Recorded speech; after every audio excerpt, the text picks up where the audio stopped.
And we are the instrument to do what? To run the last lap. Chapter 5 of Ephesians and verse 26. That he might sanctify and cleanse it with the washing of water by the word. Washing of water by the word of truth. That he might present it to himself a glorious church, not having spot or wrinkle or any such thing, but that it should be holy and without blemish. There are very many people in church that think that this is a joke or just ordinary information. We say it over and over again and they do not take it seriously. Jesus Christ is not coming for an inglorious church. He's not coming for sinning people. He's not coming for people that are having their own minds and thinking their own thoughts and believing what they want to believe and practicing what they want to practice and living the lives that they want to live. He's not coming for such people. Let no man deceive himself. And let no man allow some other person to deceive you. As you are listening to me, listen attentively. He is coming for a glorious church. May I tell you something? I know individuals that have died. And then in the course of their illness, they were passed through some things and then they became ready. Jesus is coming for a glorious church. At the point of death, if you are not glorious, you will not enter heaven. And at the point of the rapture, if you are not glorious, you will not enter there. I am sorry to say that I pity those that come to church and they think that they can have their minds. And then that is their mind that will run, and that God must adopt their minds and not the mind of God. But it is the mind of God that you take, and this is the mind of God coming for a glorious church. We must review those ugly, satanic, unprofitable, and destructive attitudes meanwhile trending in our midst. There are those who, by reason of the vicissitudes of life, that is, the world's troubles, needs, and wants, have their minds polluted and overwhelmed, making spiritual things that pertain to the soul's well-being very secondary, very unnecessary, and very uninteresting. The pursuits, the things of this life. Now, that's what we see. They go to the places of business, their shops, and go to the places where they are doing one thing or the other and remain there, and remain there, and remain there. And then the day is over and out. That's what we find in the present day. There are others who have been impacted negatively by the passage of time and so have lost the zeal, the quest, the passion for spiritual things. Let me ask you, has passage of time changed your love for rice and stew? Has passage of time changed your love for one thing or the other, for dress that you wear? Has passage of time made you to abandon wearing dress? Women, has passage of time made you to abandon taking care of your hair? Young man, has passage of time made you to abandon seeking to have a wife? Young woman, seeking to have a husband. Has passage of time affected you? Passage of time does not affect them when it comes to the matters of this life. Has passage of time affected your talking, your talkativeness? How many words did you speak yesterday? How many thousands of words did you speak yesterday? Why did passage of time not affect you? Why did you not become tired of speaking? Why did you not become tired of eating? There is no excuse for anybody. passage of time cannot and will not dwindle or depreciate anybody that knows what he has gotten. I happen to be one of those that know what I have gotten. What's your testimony? Passage of time has made you to throw away the Bible. But passage of time has made you to not to realize that if you want to see Jesus at his coming, if you want to enter into the kingdom of God as your person, then you must not allow passage of time to do a bad work in you, to make you lose zeal, quest, passion for spiritual things. Now there are yet others who have been impacted badly by our world's atmosphere of sin. The world of the present day has everywhere atmosphere of sin. In the marketplace, atmosphere of sin. In the village, atmosphere of sin. In the townships, cities, atmosphere of sin. At the places of concourse, atmosphere of sin. At the stadium, atmosphere of sin. In the market, atmosphere of sin. In the gatherings, atmosphere of sin. In the political gatherings, atmosphere of sin. And even in the religious gatherings, atmosphere of sin.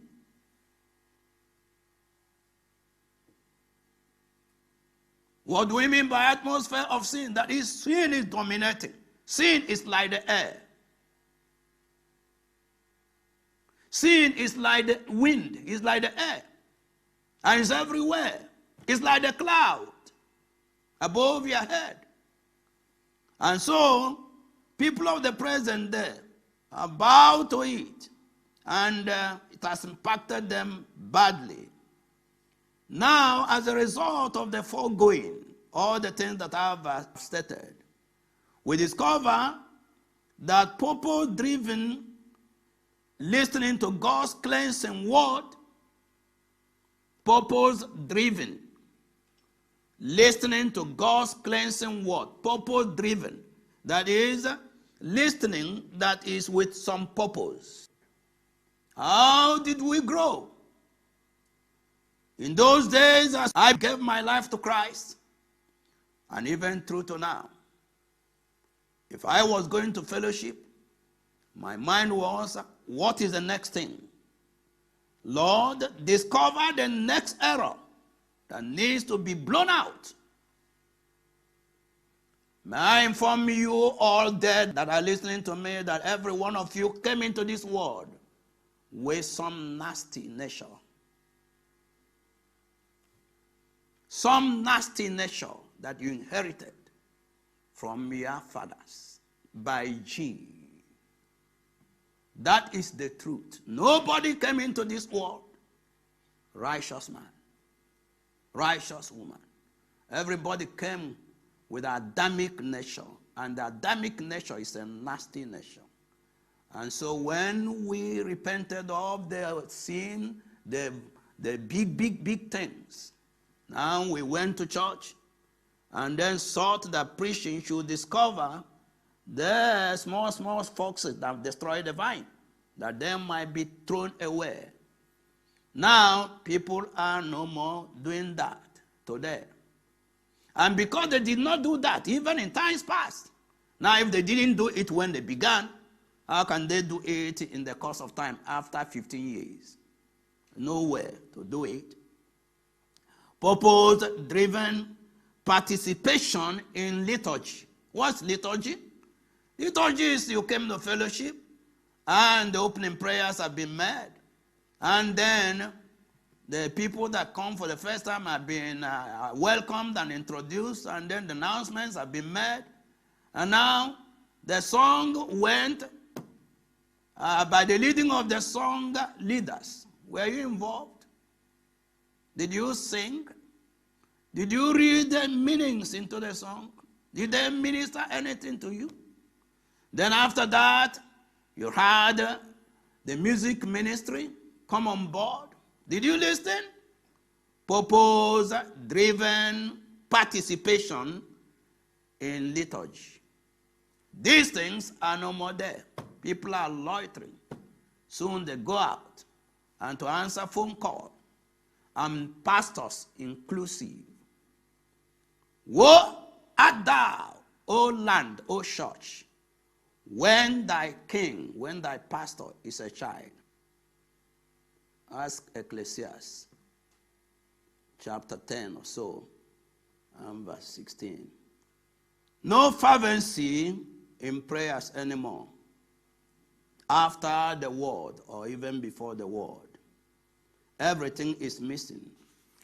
And the effect of a fervency of prayer before the word and after the word is missing. These days are dangerous days. What I see makes me sorrowful. That at the end of fellowship, people don't pray. You would plead with them. But as soon as fellowship is over, come and hear the talking of these people. If you were God, what would you do?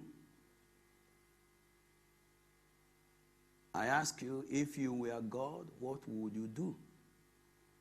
You will answer them, no. The principle of the Lord is, I will honor them that honor me. And I will dishonor them that dishonor me. That is the principle of the Lord. What's the ultimate consequence of what I have exread? The ultimate consequence of what I have exread, which is prevalent, which is in our midst, is no change. No change. The sinner remains a sinner, and he comes to church. The churched, C-H-U-R-C-H-E-D, churched. The people that have been churched, the people that have been Pentecostalized, the people that have been charismatized, they remain unsaved and remain unregenerated. Sure, many youths are there, some of them born by pastors and workers. Those that manage to come, do they have testimony of regeneration?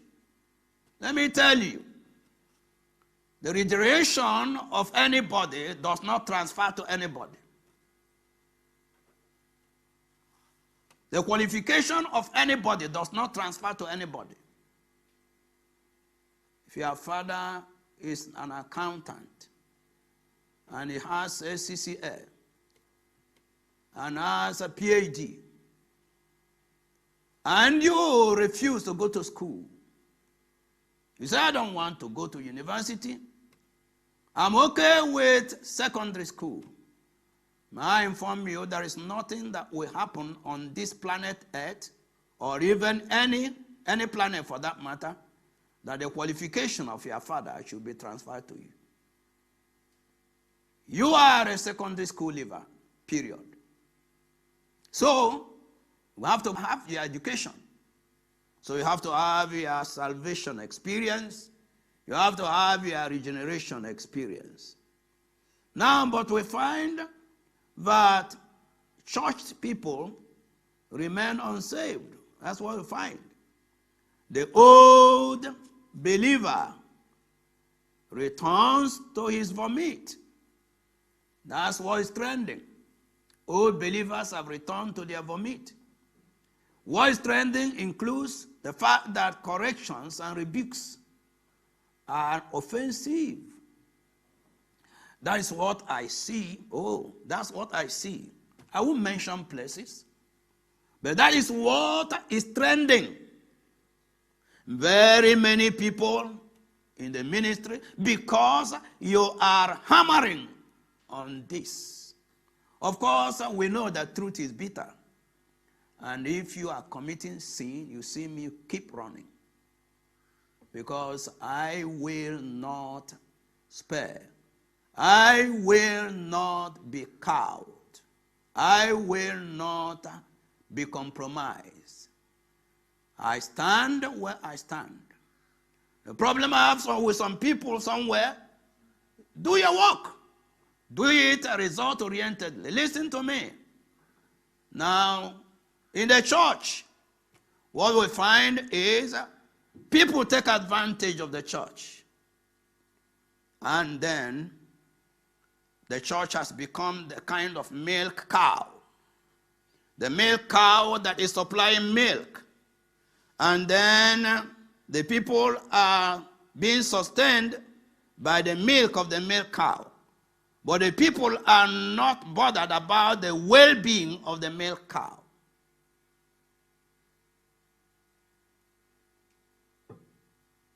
There are people that are being paid in church.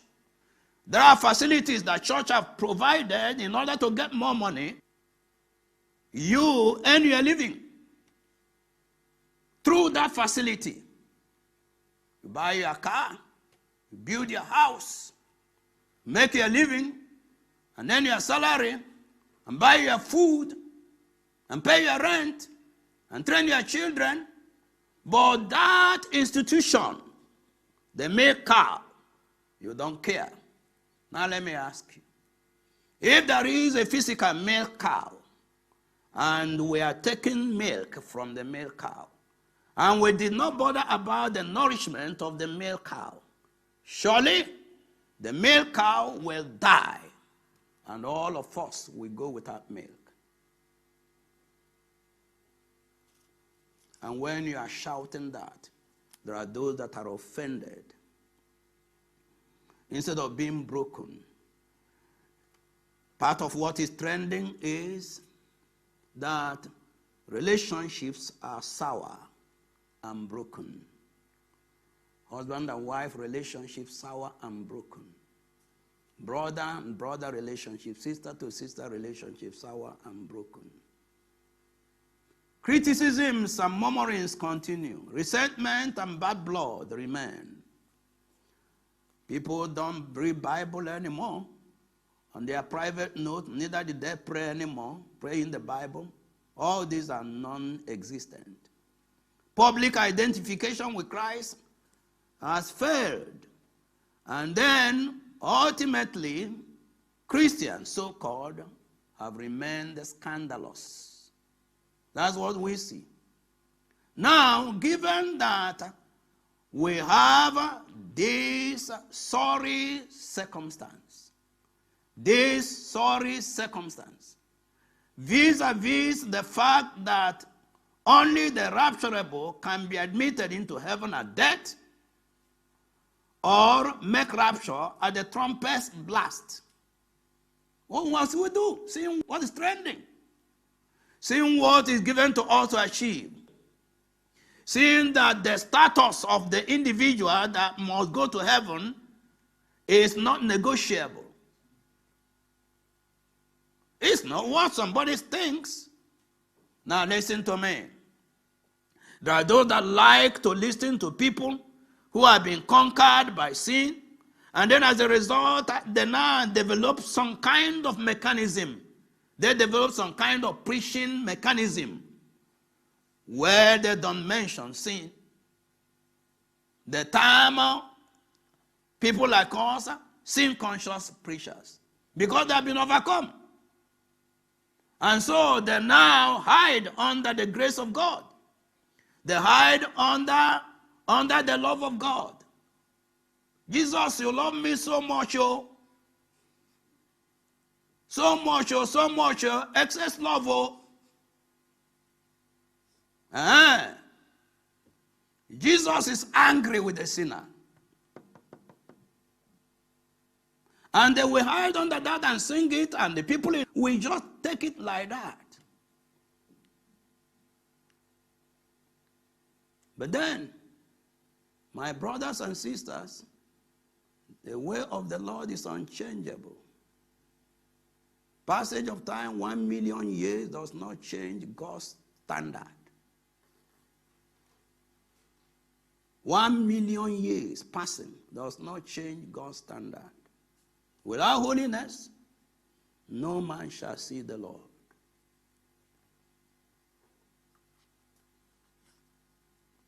What do we do?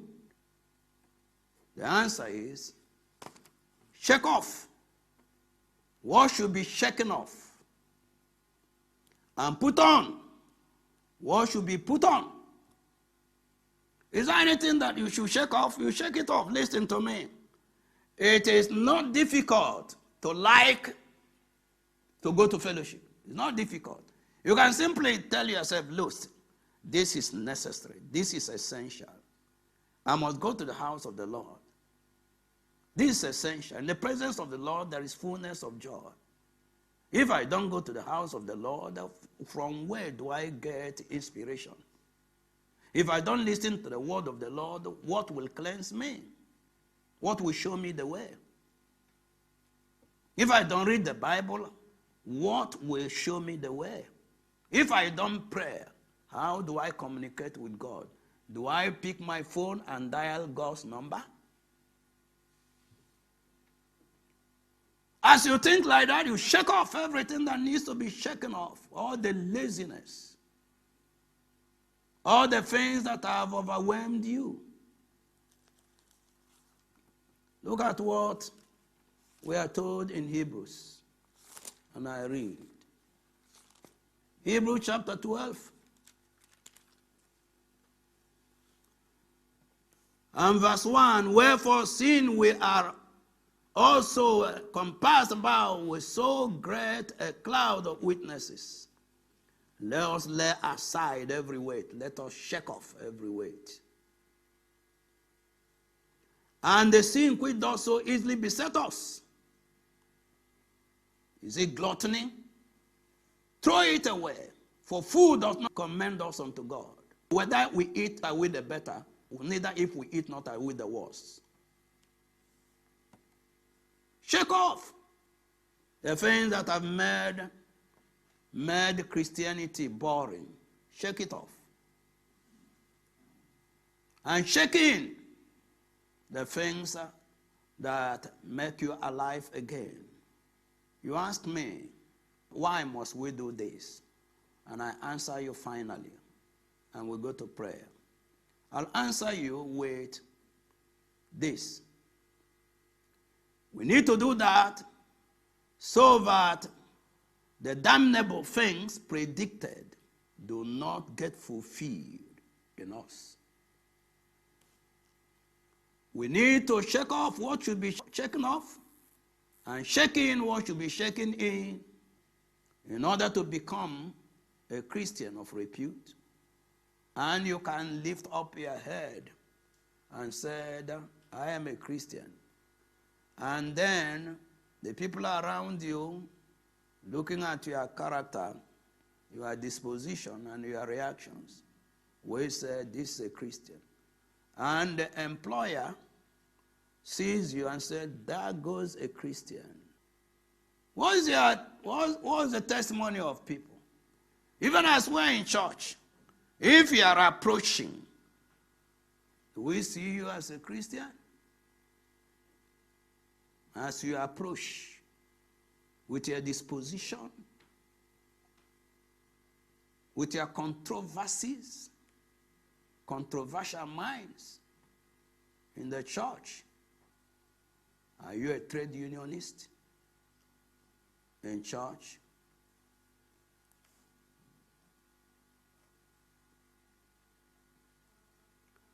Look at the damnable things that have been predicted and makes it mandatory that every person must prepare this time around and say, tell me the truth.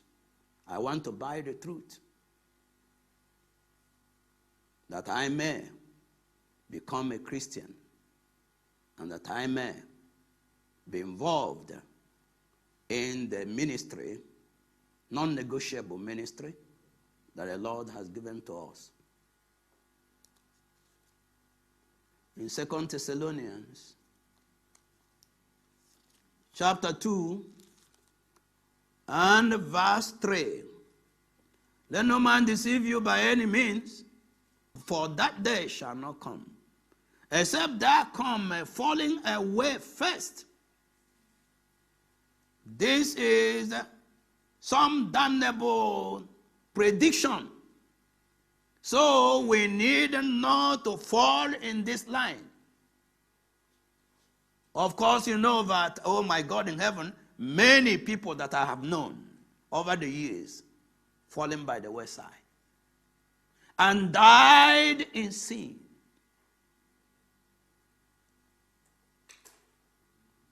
Backsliding. He says that we'll be backsliding. Please don't get into it. Don't be in the line of the fulfillment. Look at what the Lord Jesus Christ predicted. But it's not a recommendation. It is just that somebody saw something ahead and then informed.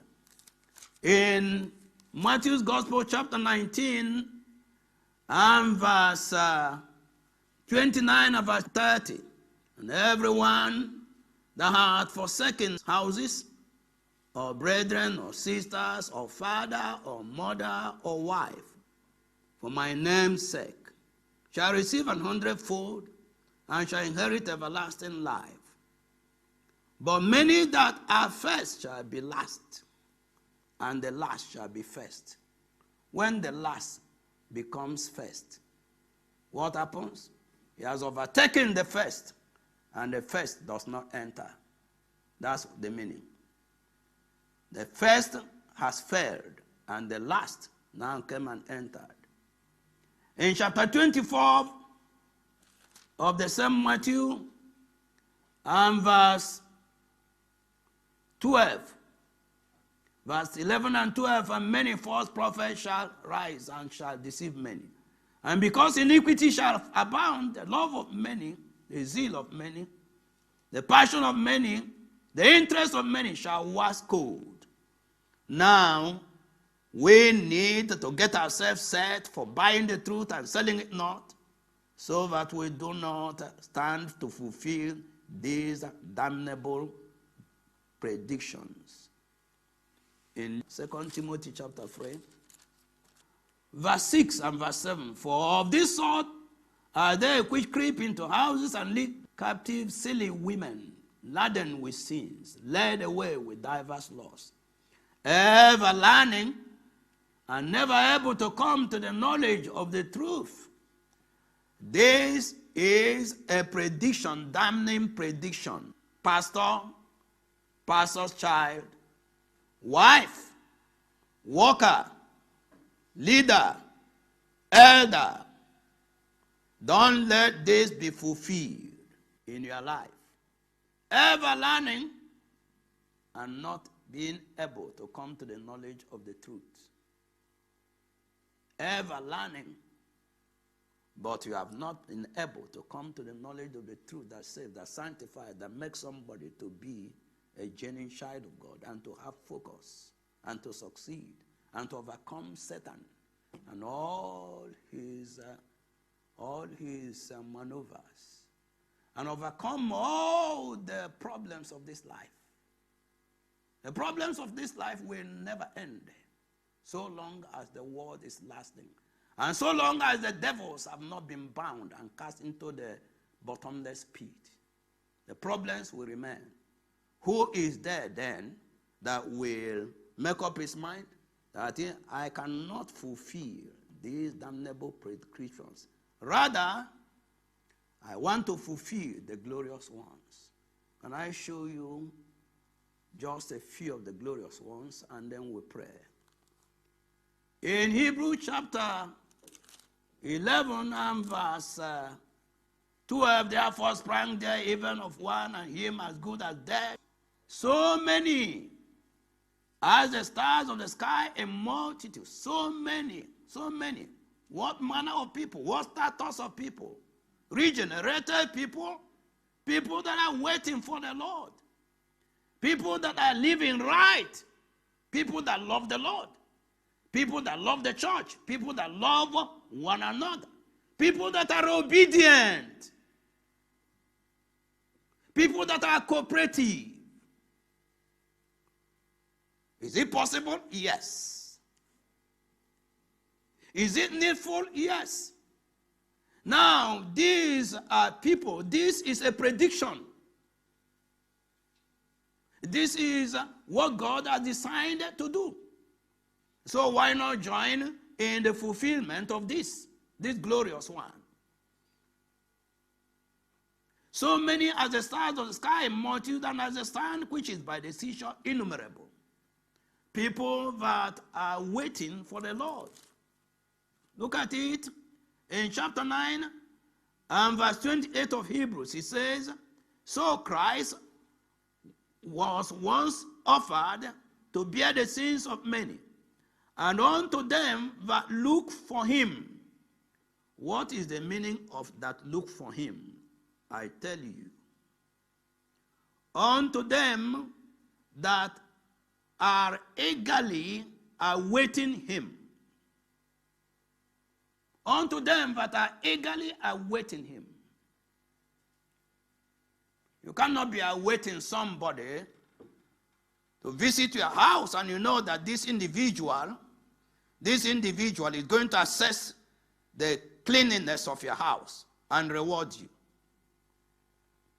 And you afford to let your house be dirty. So, but there is this glorious something to fulfill. Ephesians 5:26-27, it says, coming for a glorious church. Why not decide to be among the glorious church? Let me tell you, life will end. At that time, your beauty will not count. Your status, tallest, most handsome, most beautiful, elegant, most brainy, and you are priding yourself in all that. And you look at yourself in the mirror, and then you said, I'm tallest. And you are arrogant as a result of that. And you are more intelligent than the other people, and you are arrogant for that. And you have more opportunity. You went to university, these other people didn't go. You have PhD. You have some privilege, something that makes you to be above. And then you are arrogant about that. Let me ask you, do you not realize that a day is coming when you drop dead? Listen to me. Let me sing you a song. A song that we used to sing in the days I sang in the choir, or in the days that we sang it when somebody has died.